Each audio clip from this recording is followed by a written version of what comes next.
Hi, everyone. I'm here with my friend Al Fadi, and we've just recorded a lot of shows about arguments for Islam. And I was with you on a show years ago that we recorded over Skype, but I've never seen your testimony. And I know that you're a former Muslim, that you grew up in Saudi Arabia.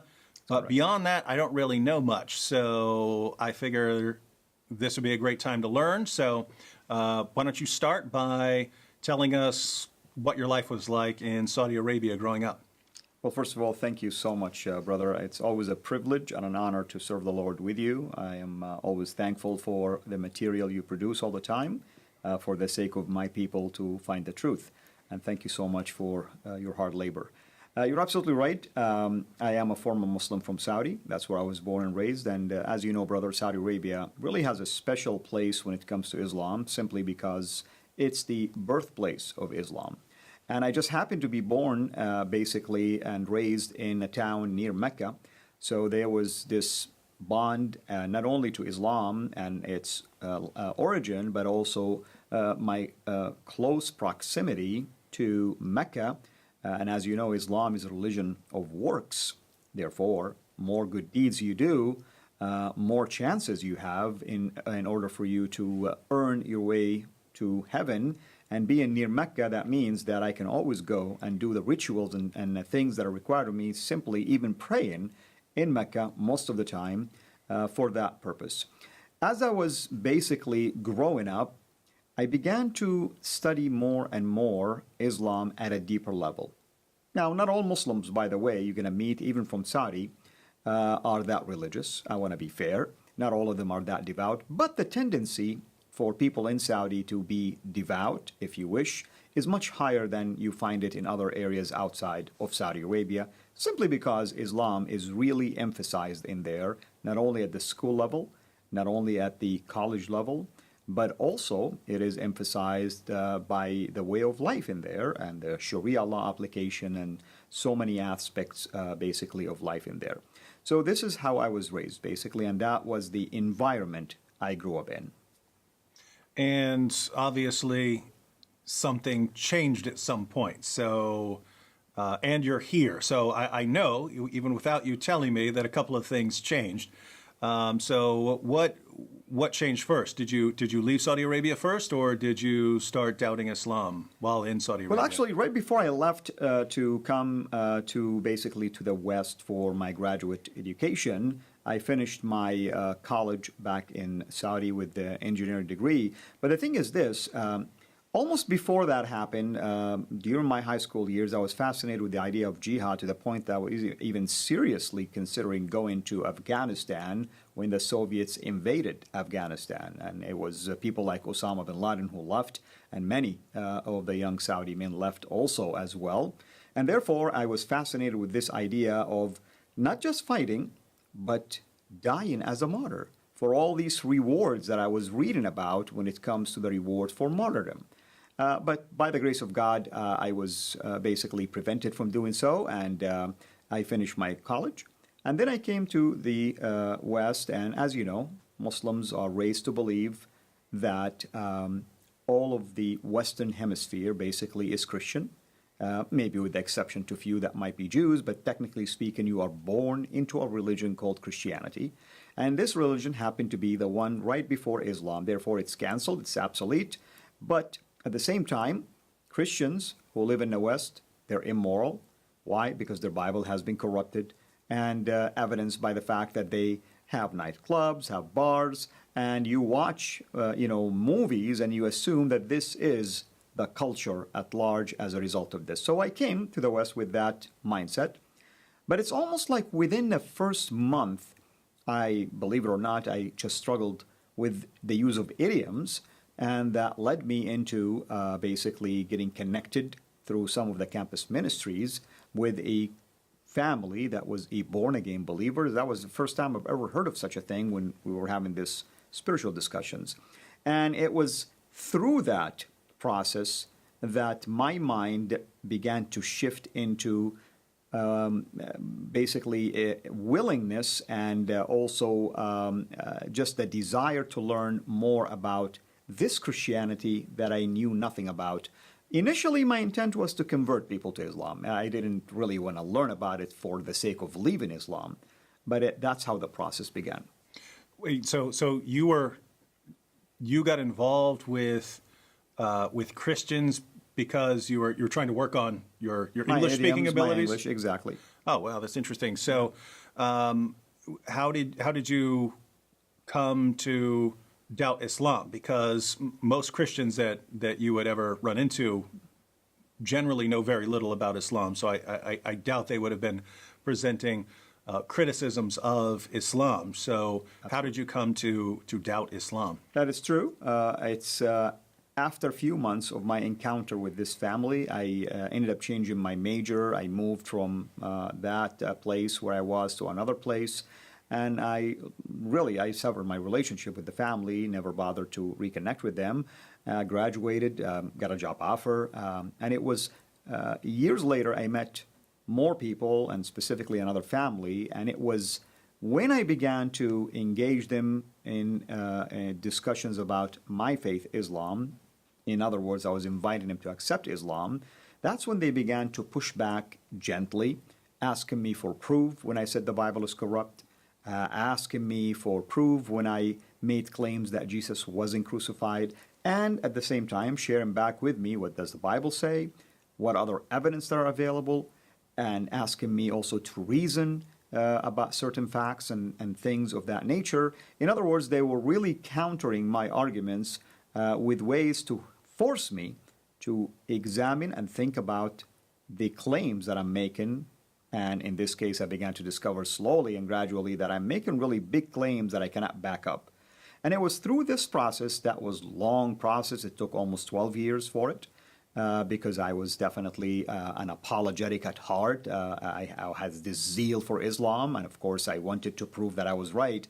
But of course, by God's grace, through this pushback, I began to slowly to doubt Islam until I got to a point where I definitely discovered that either I'm living a big lie or I know nothing about Islam, at least the way I learned it. And that was the turning point, basically. And so what happened after that? I got invited to go to a church a couple of times, and I refused to do so. For obvious reasons, Muslims, of course, don't like to go to churches anyway. And one of it is they're afraid that they'll be seen by others. Sometimes they think God is going to punish them, and so on and so forth. I spent about a year and a half, give or take, basically in, I call it spiritual vacation. I wasn't fasting, I wasn't praying, I wasn't doing anything. So I felt guilty. Remember, I'm religious most of my life. You don't do any of these rituals, all of a sudden you feel like there's something missing here. You're wired to be religious, but at the same time, I felt also a heavy burden almost like lifted off my shoulder. So I was really in this middle stage.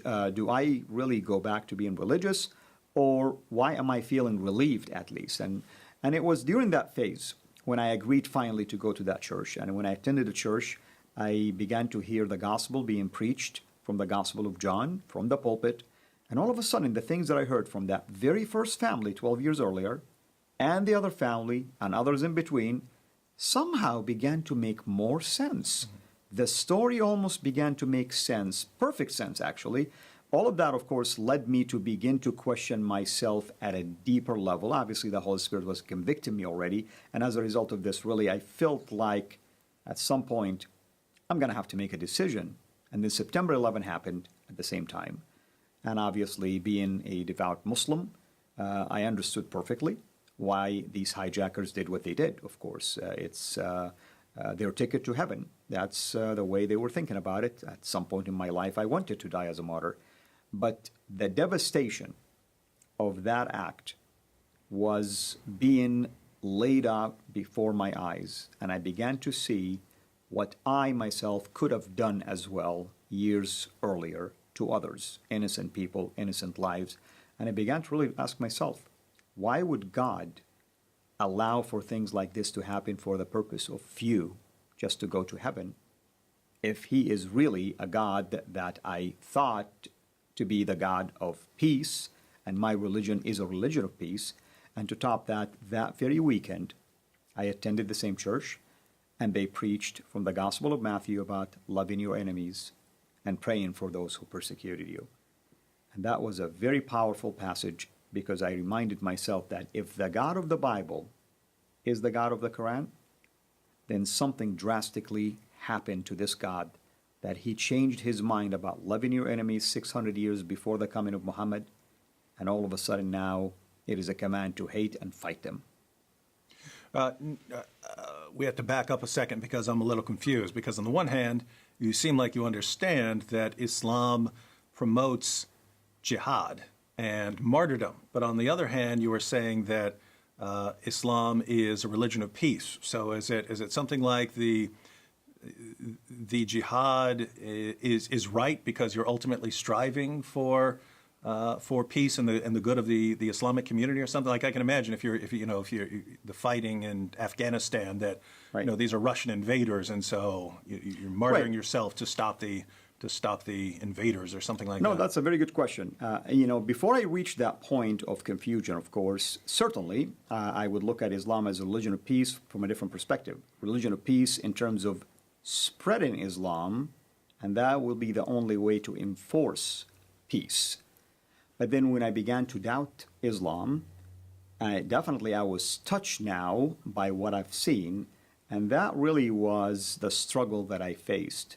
Reminding myself now, I used to think to do things like this, but at the same time, also the opposite side of that belief is that also it's a religion of peace. So how can this be peace? Mm-hmm. Because now I'm witnessing it by myself. And of course, that was a major event, as you know, globally. And that was a turning point, of course, in terms of people understanding about Islam and its teaching in relationship to jihad.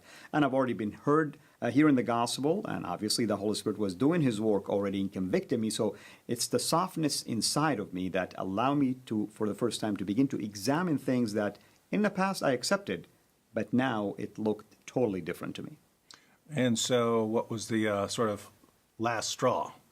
The last straw was, certainly it was very important for me to hear that passage being preached. I continued to come to that church for probably another 2 months or so, but a couple of times during those services, they would call people to the altar, of course, and if they want to accept Christ. I almost felt one time tempted to do this. I didn't know what was forcing me to think that way, but I kept denying my internal, basically, desires to follow along. But it came to a point where I really wasn't able at all to keep resisting. In fact, it was coupled also by seeing some sort of a dream. Typically people, especially Muslim people, are afraid of the idea of death for two reasons. Death means there is a possibility of punishment in the grave. But most importantly, you don't know really if you're going to end up making it to heaven or not. I mean, you still want to keep doing your good deeds.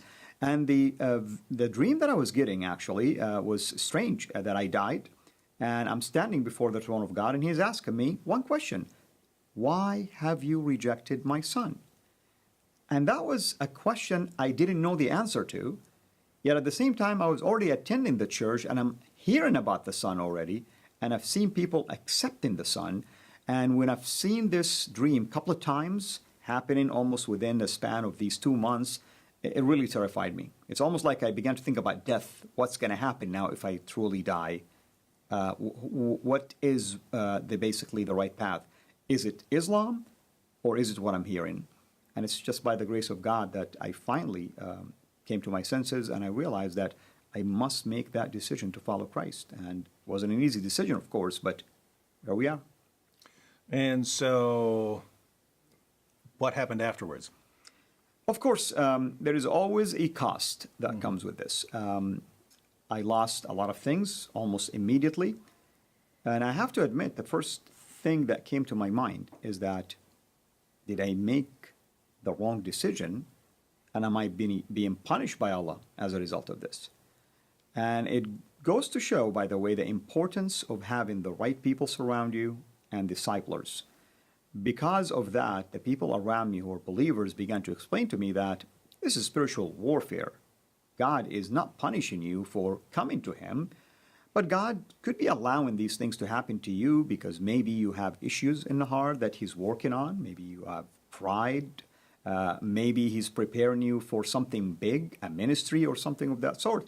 But don't look at it as if He's punishing you. He cannot punish you for coming to Him. They began to show in passages that heaven is rejoicing that actually, as a sinner, you accepted basically Christ. So through this process, I began to it started to make sense to me that indeed, yes, there are things inside of me that began to change, things that I used to desire. Somehow I began to distance myself from material and stuff that I had affinity for, and I began to learn to be humble. And years later, of course, I look back and I am thankful now for the process that the Lord put me through. Now, you could have just spent the rest of your life working your job, living quietly, and eventually died like that. But you've decided to focus on ministry and reaching Muslims. Why'd you take things in that direction? Well, certainly it's God's calling, obviously. It wasn't just me trying to do something on my own. But here's the interesting thing. I remember the first maybe a few weeks after I became a believer, I was asking God, why did you make me a Muslim all of these years, denying me to know you since day one? Of course, little that I knew that the Lord actually had a ministry for me, and all of these years are not a waste because of my upbringing as a Muslim from Saudi Arabia, learning the Quran, learning tafsir, learning all the traditions that basically the Prophet taught and his biography, and almost learning it from the top-notch Islamist, gave me that authority when the day came for me to step into ministry. And of course, I looked at it as, since I know the truth now, I owe it to my people to let them know about this truth. And it's amazing how God began to surround me by godly men and women who began to serve me, began to disciple me, began to work on me. Our dear brother Sam Shamoun was one of them. And watching sometimes your videos with him and others that were other parts of my discipleship process. And of course, the Lord brought me into contacts with others where media door opened up for me, and I began to see the significance, really, of utilizing media to the glory of God if we use it wisely. Because I cannot multiply myself, you cannot multiply yourself, but the message could be spread to millions upon millions of Muslims. And that's really how I began to get involved with ministry that grew from just one-on-one to teaching at Sunday schools to teaching seminars, and all of a sudden get involved with satellite TV, and now my own, of course, website, videos, radio show, and the likes, basically. One last question. You mentioned a situation where you saw the 9/11 attacks and decided to rethink things more carefully. I know there are lots of Muslims in the world today who are in that situation because they've seen a lot more than just 9/11. They're seeing what people are doing in the name of Allah around the world. Even right now during Ramadan, they're seeing the constant bombings, the suicide attacks, and so on.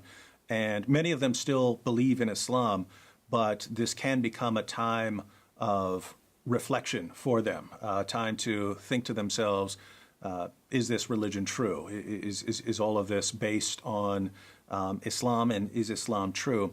And for those Muslims who might be ready to think about this for themselves for the first time, instead of just believing what's been passed down to them, what would you say to them? What I would say is this. They are certainly fortunate today because in my days we didn't have Google, we didn't have internet, at least as powerful as we have today. Things have developed ever since. Of course, Google came into the equation later in my search, of course. They have access to many, basically, resources online at the privacy of their own home and places.